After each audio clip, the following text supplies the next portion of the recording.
what we're seeing is we're seeing a monetary contraction in the general consuming public, and that means that it's harder to bring in money.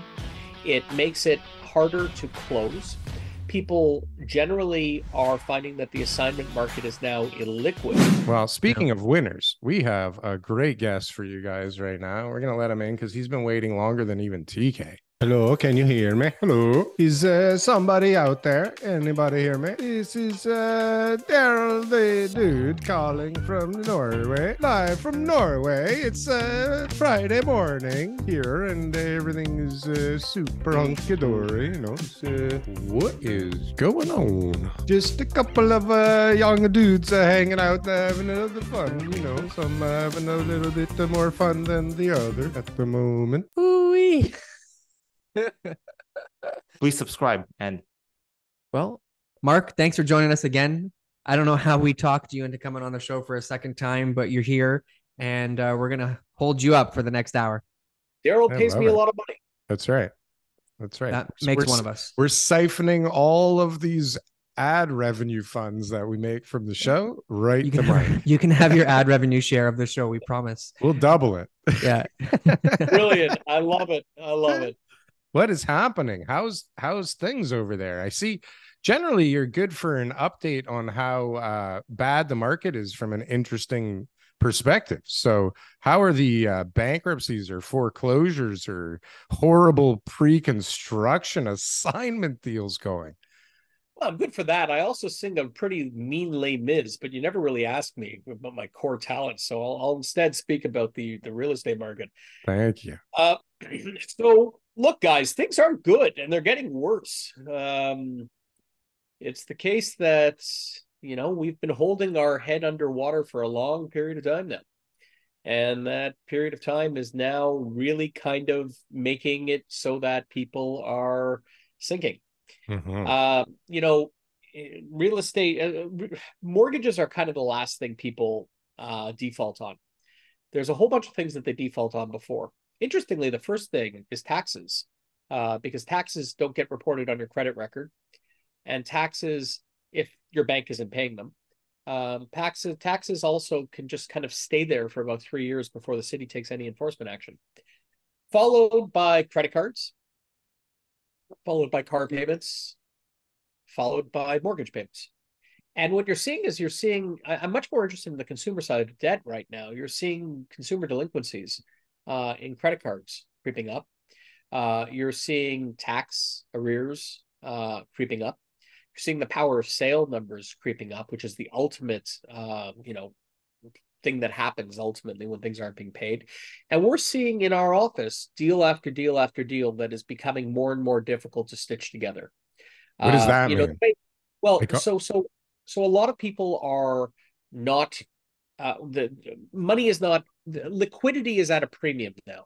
Whereas last year liquidity was everywhere. Less and less people have readily available sources of liquidity. There still exists great pools of liquidity capital out there in the mortgage space and everything else. There is, however, a lack of liquidity amongst Uncle Bob and Aunt May, who you may have borrowed from at one point, or your parents, or your brothers, or your sisters. Asking people to come in with checks is now creating real hardship, both because even if they have their existing HELOCs, those HELOCs are at a rate of 7, 8, 9%, whatever it may be. But also because those HELOCs themselves have been curtailed as the banks are now through Offspring looking to secure capital, and they're told that they need to have cushions available for when defaults begin. So what we're seeing is a monetary contraction in the general consuming public, and that means that it's harder to bring in money. It makes it harder to close. People generally are finding that the assignment market is now illiquid. I think it's safe to say near illiquid, meaning that they don't have an out of properties for which they purchased on assignment. And on a whole, you're looking at a distressed market that is showing wear and tear. The high-end market is one where there is an abundance of product, very few takers. The new build construction condo market is one where people are actively sitting away. And this is all really made worse by virtue of the fact that there's no harm in sitting on the sidelines at this point. What's the harm? Just wait. Your prices aren't going to be more next month. They're going to be less. So where's my impetus to actually rush and try to assemble my funds? And so it's having its effect in our office. We're seeing every week we have at least one or two people who are defaulting on new construction, just saying, thank you very much. I would prefer to face the wrath of the builder through courts than the wrath of a lender. And what are the builders doing? Are they going to court with that? Yeah, they are in a limited sense. In case they don't, that would be just started. Difference. Well, that's the thing. There was one builder who immediately filed claim against my client. I was very surprised about that because remember, the builder has 2 years to sue, and generally most prudent builders go ahead and they figure out what their true loss is. Right? They sell it. It takes some time. Yeah. Right, exactly. So a lot of people know, a lot of people kind of get off and then we're just waiting for the lawsuit to come in. But I have been privy to 2 or 3 lawsuits at this point where clients who have walked away have faced builders' wrath.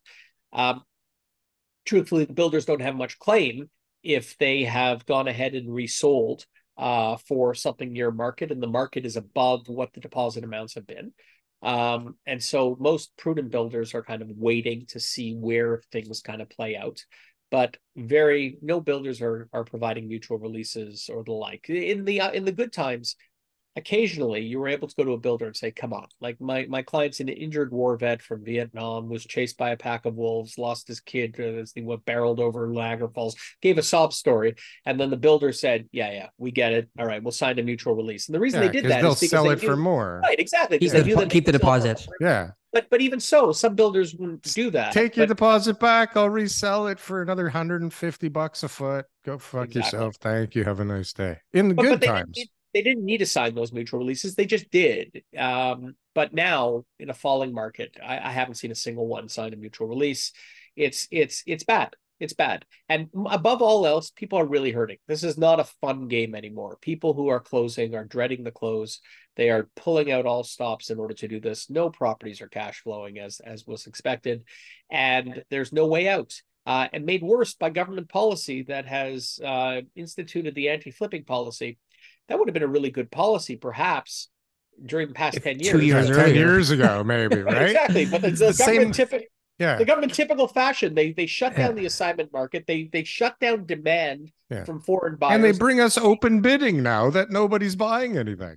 Like, comment, and subscribe if you got anything from one of these clips. And if you want to see some more, press something on the screen here. Boom. That was good. That was good. I like that. That was good.